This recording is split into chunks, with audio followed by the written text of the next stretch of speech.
Good morning, good morning, good morning. We're all in our places with sunshiny faces, even though it's a little hard to tell because we're wearing our masks and being socially appropriate in our distancing, except families, of course. And so it is our first Sunday back, and it's a wonderful feeling. Yeah, woo-hoo! I was telling some folks that were the first ones here this morning, I've done this many years. And this morning I was nervous. Well, it's like a whole bunch of new things that we got to include and pay attention to. And yeah, so here we are, and we're ready to rock and roll. Let's just first remember who we are. We are Unity Center in Milwaukee. We are a place that honors where you are on your spiritual path. Anyone, anywhere, anytime, you're welcome here. You're part of this place, and we hope you'll feel like it's home to you as it is to us. So let's begin our celebration with our statement of faith. There's only one presence and one power in the universe and in my life, God the good, omnipotent. And the affirmation for our church. Thank you, God, that we have come to this place to release the past, celebrate the present, and embrace the future in love, peace, harmony, and prosperity. It feels good to be saying that together. Now, usually during this part of the service, we have what we call joys and concerns. And people raise their hand and request prayer support for whomever, whatever the condition is. But because of confidentiality, we are not doing that, but we are going to pray with everyone. Hopefully we'll touch on everything. So will you join me in an attitude of prayer? We've marked this time to shift attention from our plans and concerns to the center of being, in which we know spirit is all. Spirit is everywhere and the essence of everything. In this reality, we concentrate our attention now so we may know spirit is at the center of our being, and we are one as we enter into prayer. Let my words be your words as I speak this truth. I'm at peace at the core of my being. I am at peace at the core of my being. Spirit is peace. I am one with spirit and the spirit of peace, and breath by breath, I settle into a peace that instills calm, confidence, and courage. There's nothing to do, nowhere to go in this moment of pure being. I am peace. I listen to inner wisdom and I am guided to live my purpose. Within my mind and heart, intuition flows as a steady stream, an ever-ready sense of direction. Wisdom is natural to me, for I am one with the spirit of wisdom. I choose wisely, purposefully, and prayerfully. I am attentive.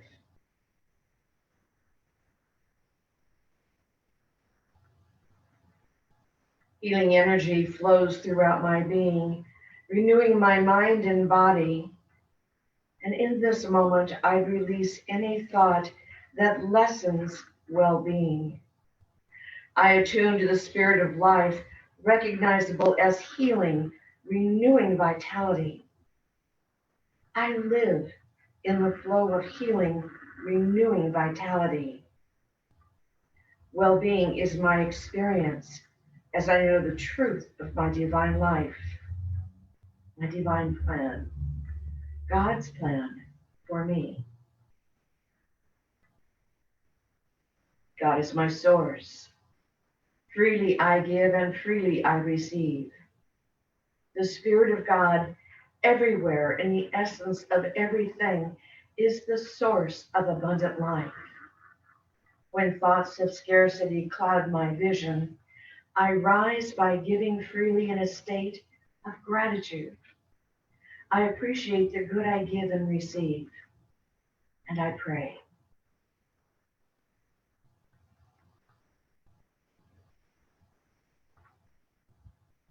My thoughts, words, and actions create a space for peace and love.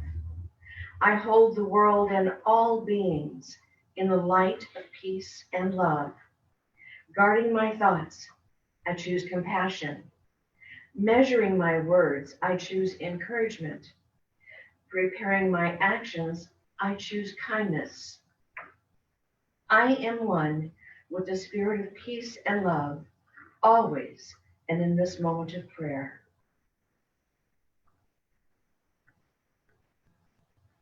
And as we complete this time of prayer together, we anticipate the hours ahead in our day, intending to remain centered in abundant peace, wisdom, and life. We are one with God, our source, and we embody all the divine qualities of God by which we experience and express our light into the world. For this truth we give thanks, and so it is. Amen. Our daily word today is being read by Sue Albert.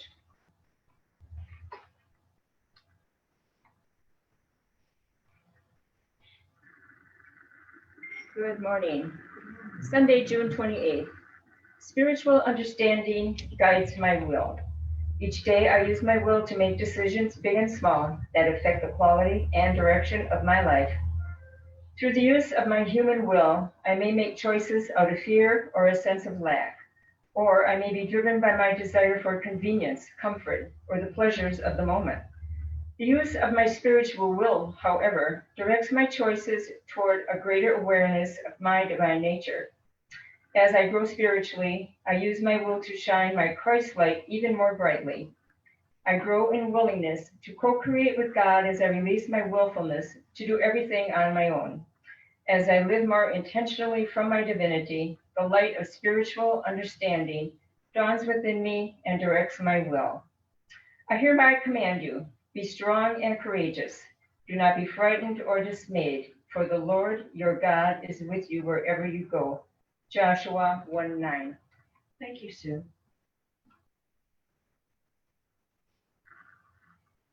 This is kind of a special time in our celebration because we are welcoming people who have participated in the membership orientation class. And so not everyone is here today, but I do want to call their names. And if you are present, please just stand where you are.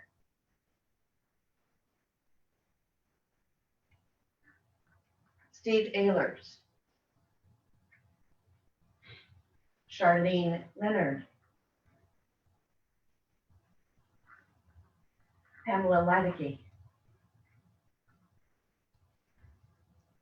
Cindy McDowell, Diane Smith O'Connor. So everyone else is being socially responsible and staying at home. But in honor of Pam's new membership, we welcome Pam to our fellowship with a loving round of applause.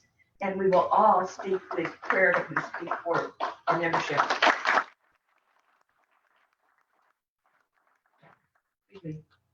Together, my center is composed of people like me. I help make it what it is. We will be friendly if I am. Our pews will be filled if I help to fill them. We will do great work if I work. We will make generous gifts to many causes if I am a generous giver. We will bring other people into our fellowship if I invite them to bring them. We will be a center of loyalty and love, of fearlessness and faith, a center of noble spirit. If I, who makes it what it is, am filled with these same things. Therefore, with the help of God, I shall dedicate myself to the task of being all the things I want my center to be. Thank you so much, each and every one of you. And thank you to Pam. Good to have you with us, Pam Lindeke. Yes. We are blessed today with special music by Julie and Friends.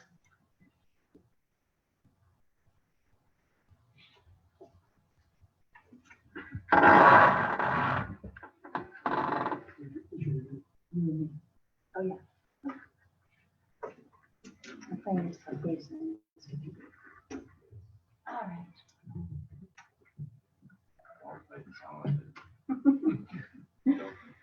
This is written by Bob Frankie. Bob Frankie. And every time I decide what I'm going to do for church, well, I make a decision, and then the universe tells me what I'm supposed to do. So I just found this song on Thursday and said, wow, what a perfect song for what we're going through right now.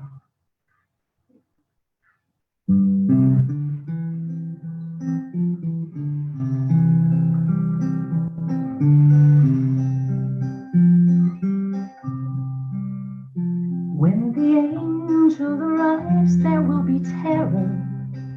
Say yes.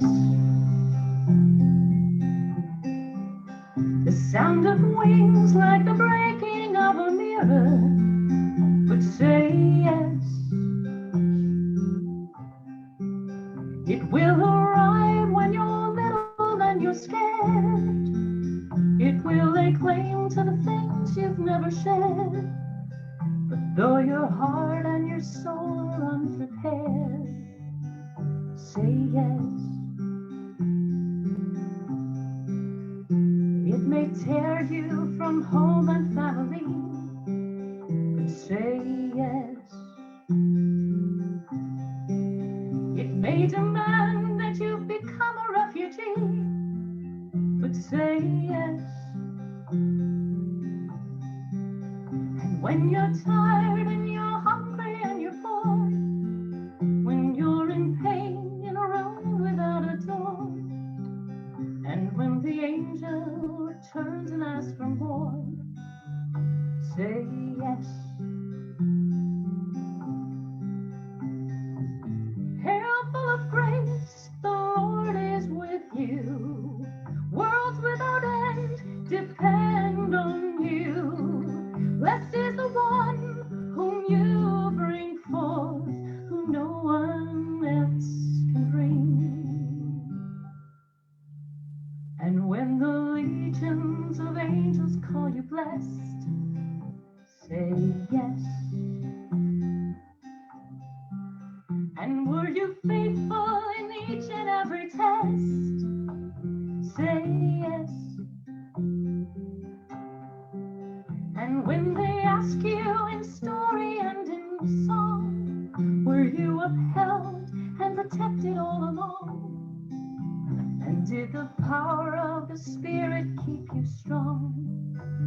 Say yes.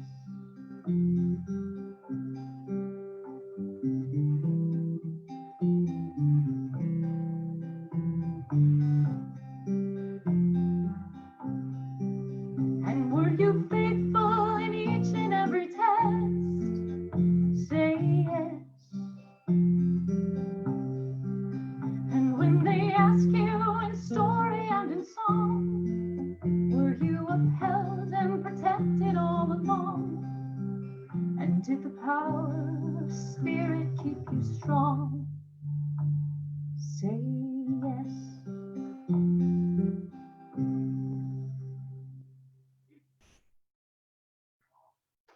Great, great, great.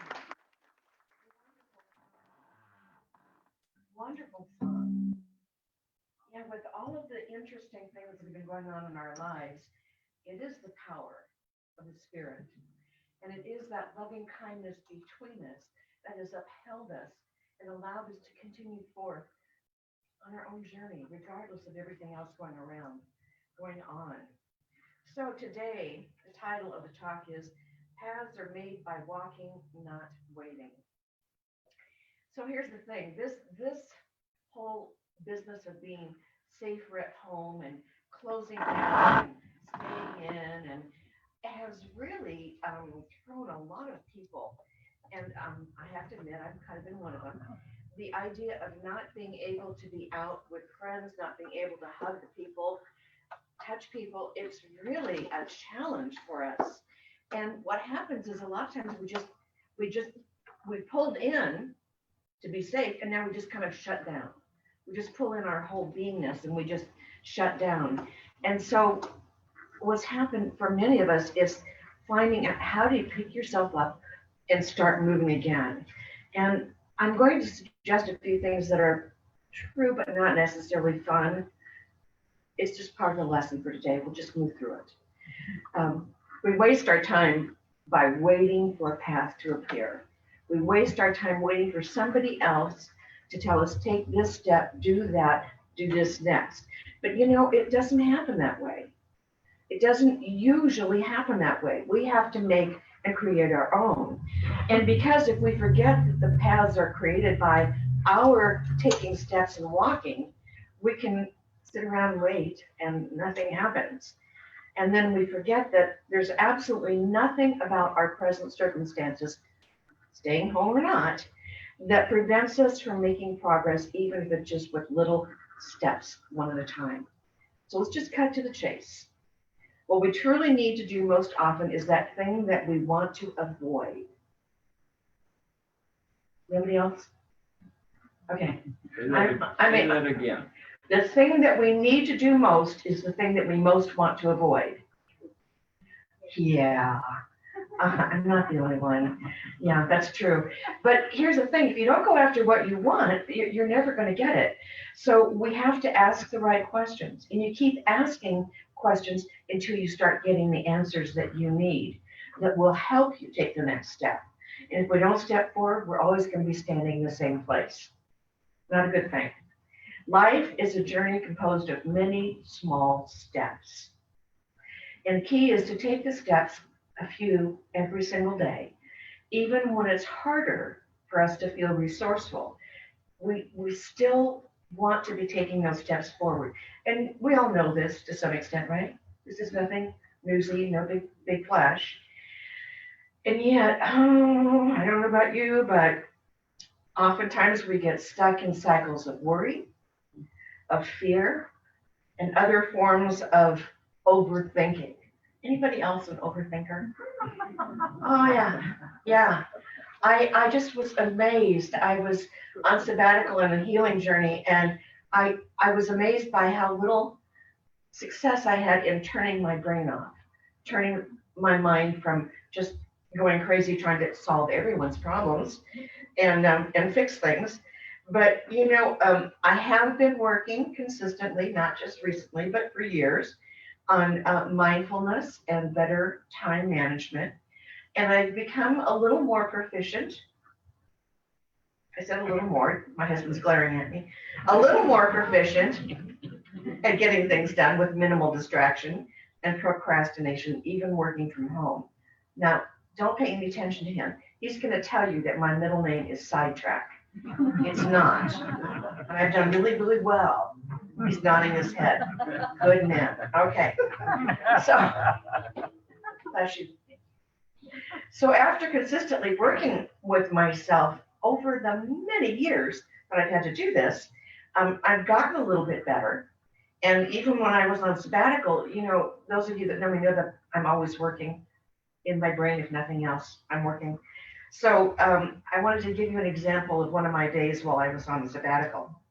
So I got up in the morning, I did my normal routine of prayer and meditation. I dressed, read, answered emails that were important, deleted about 100 more, did some organizing of items to bring home, FaceTimed with my son at sea, put some thoughts together for an upcoming memorial I'm going to be doing, and then I started writing what I'm sharing with you today. And I was at that point at 8:30 in the morning. So yes, I am an early riser, but that's my prayerful time. It's my quiet time. It's also my productive time. And even though it sounds like I did a whole lot, you got to realize that that was little steps taken, but taken with focus and mindfulness, meaning I wasn't on automatic pilot. I was actually paying attention to what I was doing, which is a kind of important thing. With that said, I'll be the first to admit that Mark and I do still struggle sometimes with some detrimental habits that sneak up on us because, we're still human. And the same habit that gets in our way gets in the way of our friends and our family members and people that we are in touch with, and probably everybody in the world at some time or another. And it is that we waste time. And that may sound like a really harsh word, waste. But as I succeed in accumulating more birthdays, I realize that time is not something you get back. It's here and then it's gone. So I've spent 40 some years working with people and working on my own stuff. And the one thing that I can say that we all have in common at some point or time in our lives is we waste time with a lack of self-discipline. Oh, aren't those ugly words? A lack of self-discipline. But self-discipline is a skill. It's something that we have to practice at. It's about focus and overcoming distractions. And it involves acting according to what you know is right, even when you'd rather doing something else. Doing what you know is yours to do, even when you'd rather not be doing anything. Maybe you're feeling really tired. Sometimes, it's okay to feel lazy. You just, hot weather, I'm drained. I'm ready to just sit back and take it easy. But what it really requires is that you have to forego the immediate gratification and stick with it to do what matters most in life. Don't you wish they could just put that in a pill? I mean, wouldn't it just make life so much easier? But unfortunately, we don't grow unless we do. We grow through doing. And that lack of self-discipline it's a lack of focus. That's what it amounts to. So for us to be able to move forward in our personal and spiritual growth, it means that we have to stay focused. We have to tune in to what's going on within us and around us and stay focused. And if I'm procrastinating, now this is just me, I'm just going to talk about myself. When I'm procrastinating, I have to figure out why. What's going on? First thing I have to do if I'm procrastinating is I refuse to tell myself that I'm bad, I'm undisciplined, I'm whatever. I try to be productive and I try to give myself a break. I don't know about you guys, but I can beat myself up so well that I never have to encounter anybody in the back alley. I can just do it all by myself. So learning to be gentle with ourselves, learning to be, let me use the word tender with ourselves, as you would with someone else, is really, really critical. But if I'm procrastinating, I need to find out what's going on with me. So here's an example. I was feeling down at lunchtime a couple days ago. And so I wrote down a quick list about what was going on in my head and why I didn't have more energy to get up and move. And the first thing was I didn't sleep very well the night before. And then I was feeling slightly overwhelmed by family and center business obligations. And then I hadn't really exercised in a couple of days. Worst thing is I had an argument with my husband. And then there was that whole feeling of uncertainty and, well, really it's pain, I think, with this whole COVID-19 thing and the current events. There's a lot of, I'm just going to say kind of universal psychic pain going on. So there were 5 factors that were contributing to my personal funk. That's a lot of things to be stretched in your brain and 5 different paths to be trying to work on at once. It doesn't work. Not for me. Doesn't work. I need to focus on one thing at a time. So I took the first tiny step, and that was I got quiet for 5 minutes and I meditated. Now, the key for me is it doesn't have to be 5 minutes. You can do it in 1. Some of us are better at it than others. But it's to move from that state of hurry up that's going on in my body and in my brain to a state of peace. And the quickest way for me to do that is always to be in a state of gratitude. The minute I touch on gratitude, everything shifts. It's like all the pieces of the puzzle sort of fall into place. But it's amazing that I let myself go through all kinds of extraneous upset before I remember to do that. But when I do it, it's the quickest thing. So my second step was I made a priority of, you don't say. Wow. Excuse yourself. Wow. We do have a couple of friendly spirits that live here, but I don't think even that was Harry to you. George.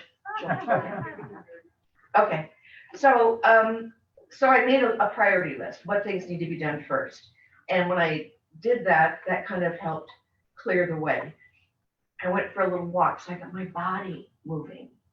I was moving my body, which means movement creates energy. When you move your body, you're creating energy, and energy makes your blood flow better and your brain brighter. Okay. Started to feel better. I took a break and I talked with my friend Susan about some of the crazy things that we've done in our lives. Like the time that I kidnapped an instructor's coat on a class trip. It sounds very mean, but it wasn't. She ended up with a new coat. The story will follow at another time. I ate a healthy meal. By myself, it's real easy just to pick on whatever's around. But if I actually sit down and make myself a meal, I invariably feel much better. I was trying to reflect on my sense of vague uncertainty with everything that's going on in the world and around us, and tried to do that as long as I could with a sense of openness and compassion. Went to bed early, got a good night's sleep. The most important thing is I called my husband and apologized. And all of those things were just little steps that changed my afternoon.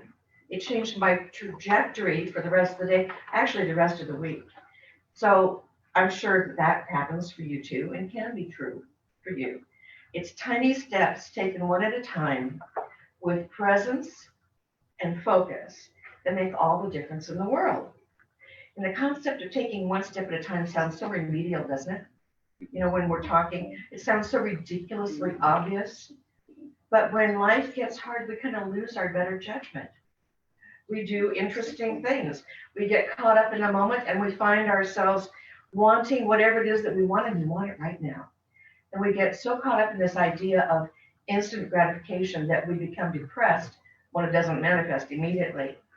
And this is something that I've seen happen in hundreds and hundreds of cases of people. You know, someone gets inspired and they decide they're going to make a change in their life and they want to do something different. Or then there are those who have many ideas about changing many things and doing them all at once. And the real challenge about that is that they cannot even focus on one or two little rituals to help set them on a path to accomplish what they want to accomplish. They're kind of spinning their wheels and running amok, if you will. So the thing that I want us to focus on that seems to be the biggest time waster and problem for us is that there is no quick fix. We have to get out of that quick fix, instant gratification mentality. It's not there, it's not going to be there. And until they perfect a pill for it, I think we might as well just bite the bullet and do what is ours to do. And maybe it's just small steps. You know, you cannot lift 1,000 pounds, but anybody can lift 1 pound 1,000 times. It's by small steps, little by little, small, repeated, incremental steps that'll get you closer to what you ultimately want. And it sure doesn't happen in an instant, but it's a whole lot faster than not getting there at all. But then again, there are some of us whose lives we perceive to be in complete disarray. Seriously, I know of someone within our spiritual family whose life is going through some challenges, and she completely lost the ability for logical, rational thought. could not think of what was the next step, what to do next, put one foot in front of the other. I mean, seriously, was just in a fog. And when your life is like that, when you feel such a complete disarray, like you're just, forget self-discipline. There's just no consistency to your life. You can't stick to anything. You procrastinate. You feel completely out of control. You have to start by getting a healthy ritual of self-discipline. And you have to make changes that are small, very, very small, little things. So if you don't know where to start, let me suggest that you start by washing your dishes. Yeah, we're laughing. But you know, if when you're through with your cereal in the morning, you wash the bowl and the spoon, that's a good thing. You finish your coffee, you rinse out the coffee pot, wash your coffee cup. Don't let things stack up saying, oh, I'll put it in the dishwater later, or I'll put it in the drainer and it'll look like it's done, or I'll just hide it down low in the sink.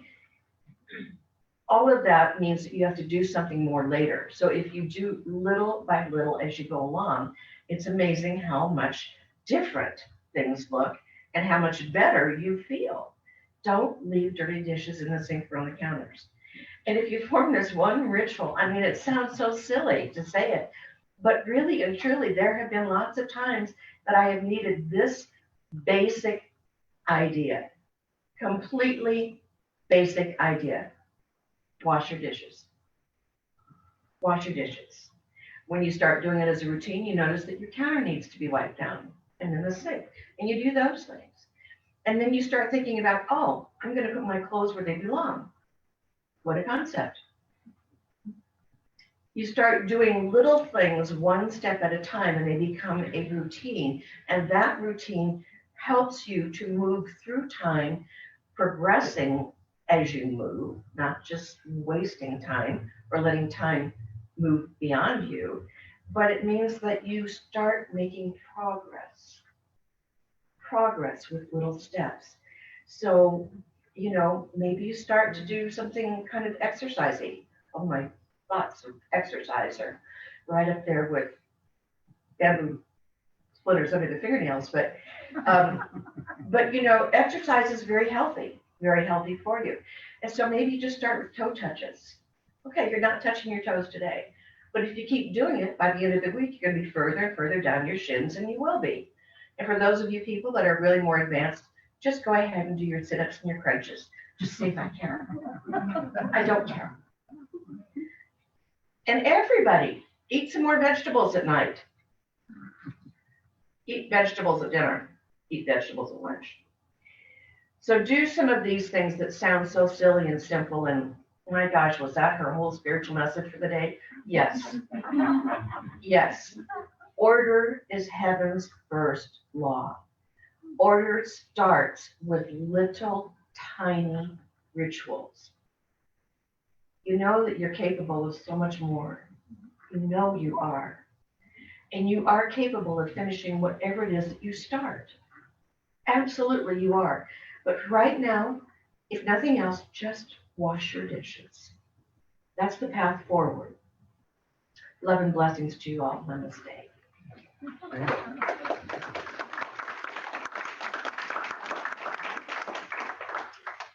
Let's move into this time of meditation. And we do so with ease and grace as we put things aside.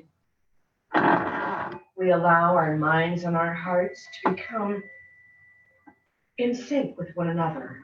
And we do it first through recognizing that as we focus on the breath, we are integrating both hemispheres of the brain. We're integrating every cell and atom of the body. Breathe in peace. Breathe in peace. Let that peace of God move through your being.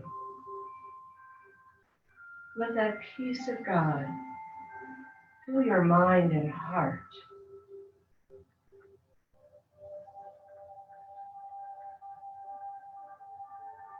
Peace of mind, peace of heart. God's greatest gifts, perhaps. For when our mind and heart are at peace, We are peaceful beings, and peaceful beings are able to respond to the world around them with loving kindness, with true attention that is fully present with each individual with whom we come in contact. Being fully present allows us to feel that sense of oneness with others, oneness with God. There is no such thing as a human race. We are not in competition. We are a human family, God's family, the family of God. And as such, it is easy to reach out to others who may be struggling. It is easy to share a smile and a giggle, even under a mask.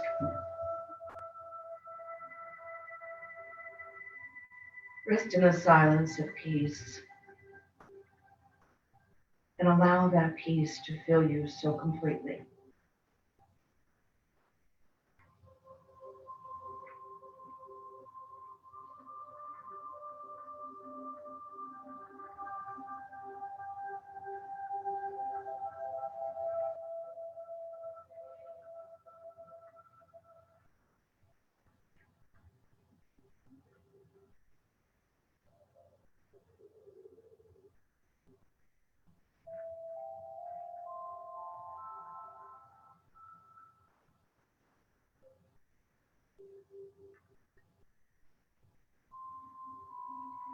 As we bring our time together in meditation to a close, we become aware of our presence and the presence of those around us. We breathe in that perfect peace of God again, as together we pray and affirm the Lord's Prayer. Our Father, which art in heaven, hallowed be thy name. Thy kingdom come, thy will be done, on earth as it is in heaven. Give us this day our daily bread, and forgive us our debts as we forgive our debtors. And lead us not in temptation, but deliver us from error. For thine is the kingdom, and the power, and the glory forever. Amen.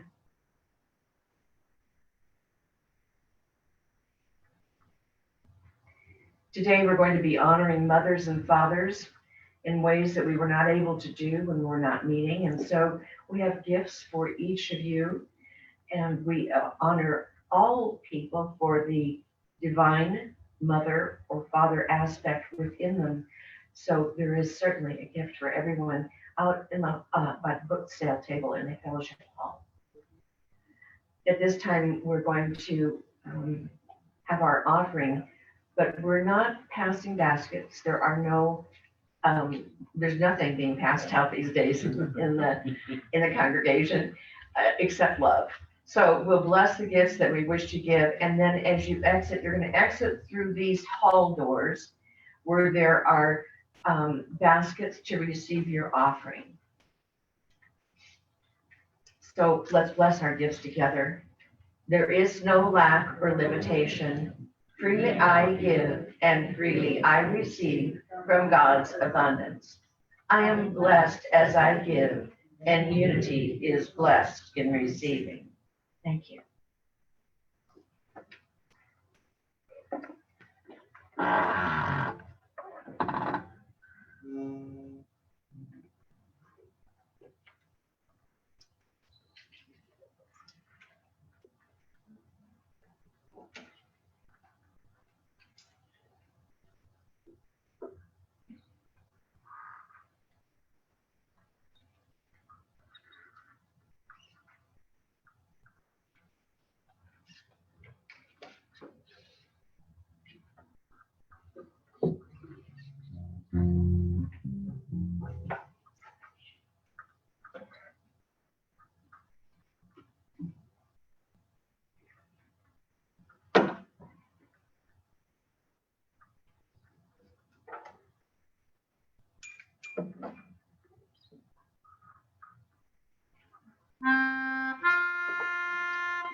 much. So as we move on, we're going to be doing just something a little bit out of the ordinary, and that is we're going to have a short, brief state of the center message. And I wanted to share a couple of things with you before I invite people to speak. First of all, I have a huge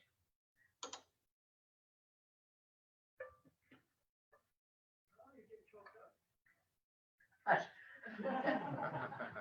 Yeah, a huge debt of gratitude to each and every one of you who has so lovingly continued to support the center in all of this time that we have been closed. Your regular giving has been amazing, and you'll hear more about that. I also want to thank Sandy Krause and the beautification team, the gardening team, for all of the work that you've done around the building. It's just incredible. And yes, I know you can hardly move, but I am so grateful, and everything looks so wonderful when we come today. It's just really special. I want to thank Anna Stone and Billy Baldus for starting the Victory Garden out in front. And we anticipate another way of being of service is to be able to share with our family, our spiritual family. I'm going to invite, first of all, I want to thank Dennis Clark, who has been our board president for 6 years. Dennis, would you stand? This is just, there are not enough words. There are not enough words or fancy phrases to properly thank you for everything that you have done and contributed to the well-being of this center. You've given heart and soul, fingernails, blood, sweat, tears, back muscles, everything to this center, and you are so loved and so appreciated. Thank you. It's been my pleasure. Always, thank you. And just because you're not wearing the hat doesn't mean that you don't get to stay around. You got to stay around here. We need you. I'm going to ask our new vice president, Kevin Rieger, to come and join us, and also, where did Sue go? Oh, excuse me, you moved. Okay, as you were. Thank you, Rev.Mari. Before you get too impressed about that, I want you to know that it's not hard to become vice president if no one else wants to be. Yeah. Okay.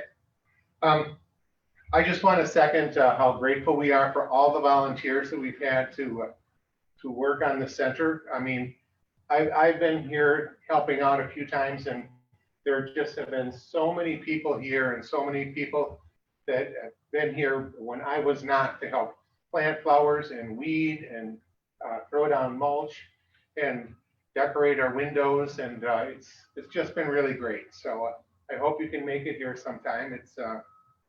It really does look good. I just wanted to announce that we're going to be trying to raise some extra money for a couple of purchases. One would be a better camera so that we can do a better job with our virtual service and be able to broadcast all of the things that we see on the monitors. If you're here in person, you'd be able to broadcast those much more easily during the service, so that you'll really feel like you're sitting right there in one of the pews. That's the first thing. The other thing is we're really hoping that we can get a hold of a new set of curtains for our chapel here.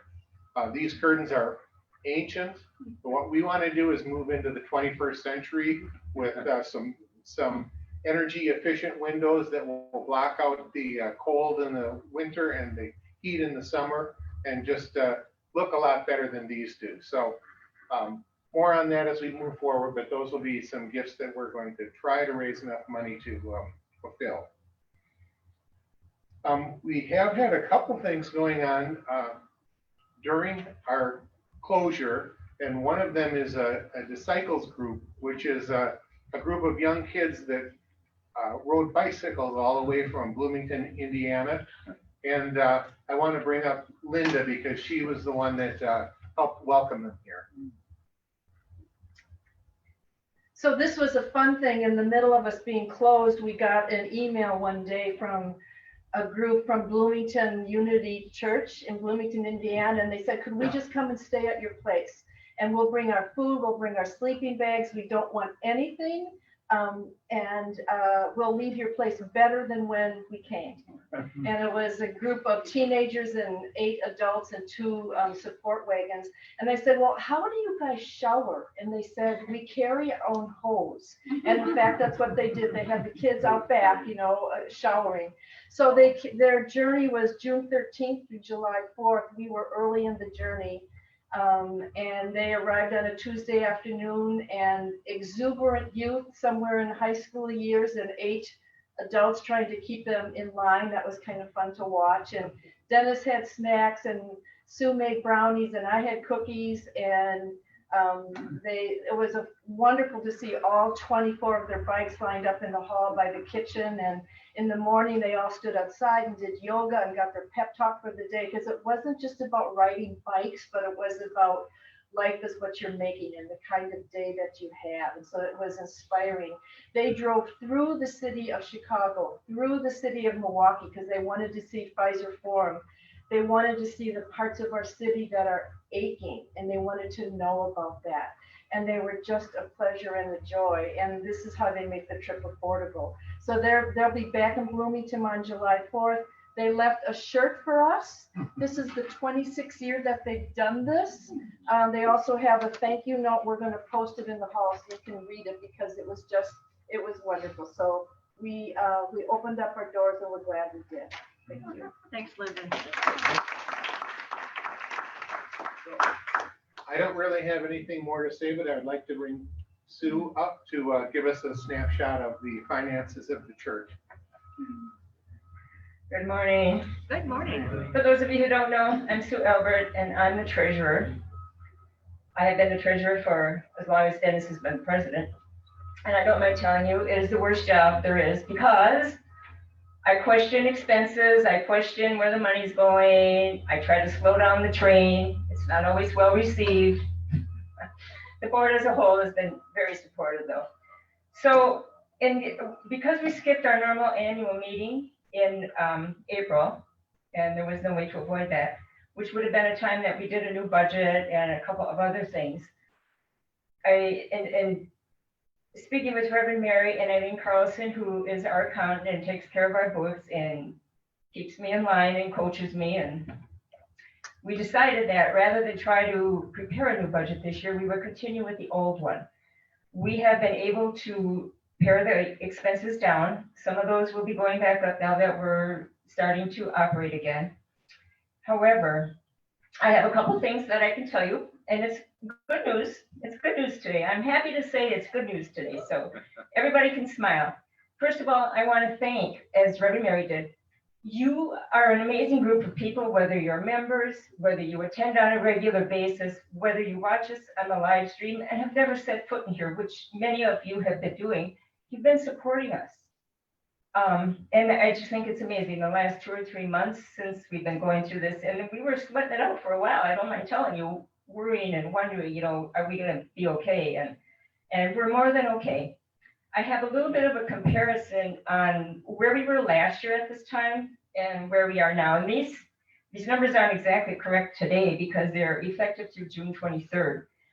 I'm happy to say that as of June 23rd in 2019 and 2020, we're approximately $100 lower in offerings than we were the year before. Amazing. And that's amazing. The total income is approximately $7,000 less.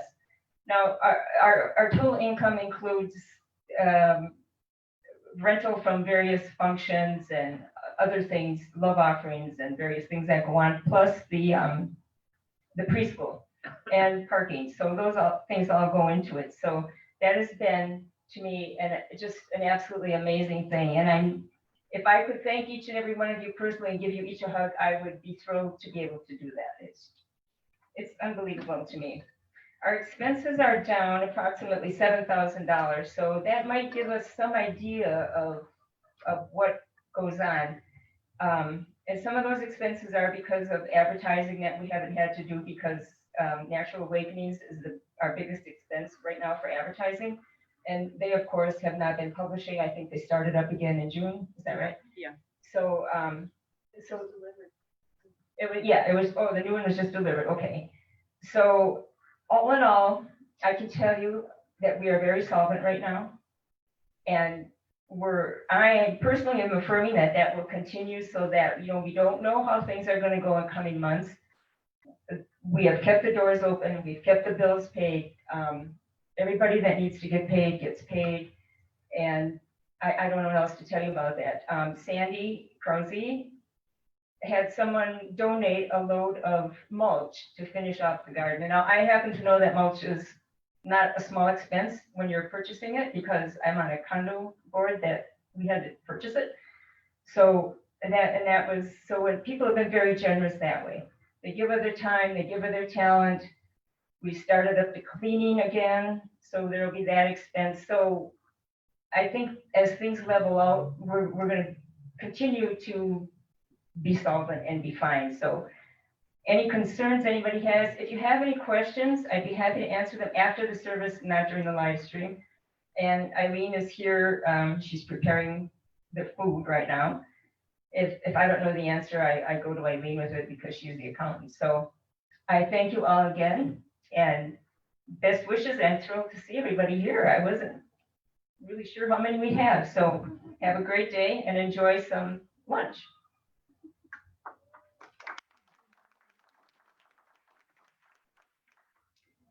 I said it'll be short and sweet. We're going to close our service with a prayer for protection. However, we're not standing in a circle. I know. So we're going to stand where we are. And when we say, and so it is at the end, do not leave because I have 3 very important questions to ask you. So be prepared. Let's stand and together we'll speak the words of the prayer for protection. Yes. We forgot to tell them about the feeding for spreading out for when they eat. Okay. So so our meal following is going to be a little bit different. We usually have a buffet that is now verboten. So we'll be serving from the kitchen 1 plate at a time. There is coffee in the library. I'm not sure where it's at right now. Okay, but there's coffee somewhere. For those of us we drink coffee for your safety. So there's coffee somewhere in cold water. Anyways, the seating is spread out. So there's only 4 people to a table. And I'm sure we're going to be fine. We can also put up tables in the big classroom across from the kitchen and add more seating there as we need it. So we can put chairs outside. and there's some chairs that we can put outside as well if you're comfortable eating in your lap. That's okay too. Okay. So together, the light of God surrounds us. The love of God enfolds us. The power of God protects us. The presence of God watches over us. Wherever we are, God is, and so it is. Yay. So here's the first question. Are you a child of God? Yes. That was really, really. Do you know you're a child of God? Yes. Do you act like a child of God? Sometimes. Okay, so what is our work for today? Act like a child of God. Amen. God bless. So before we eat, we'll do a quick blessing. We bless Eileen. We bless all of the food. We bless the people that brought it to us from the seeds in the ground to harvest and whatever. We bless everyone knowing the truth that rub-a-dub-dub, God's meat, let's eat. Amen. All right.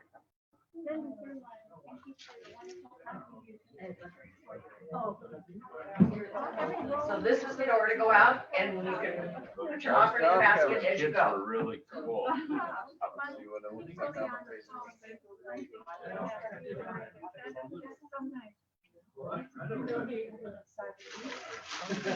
Thanks, Fred. Or do you have a card or? I've got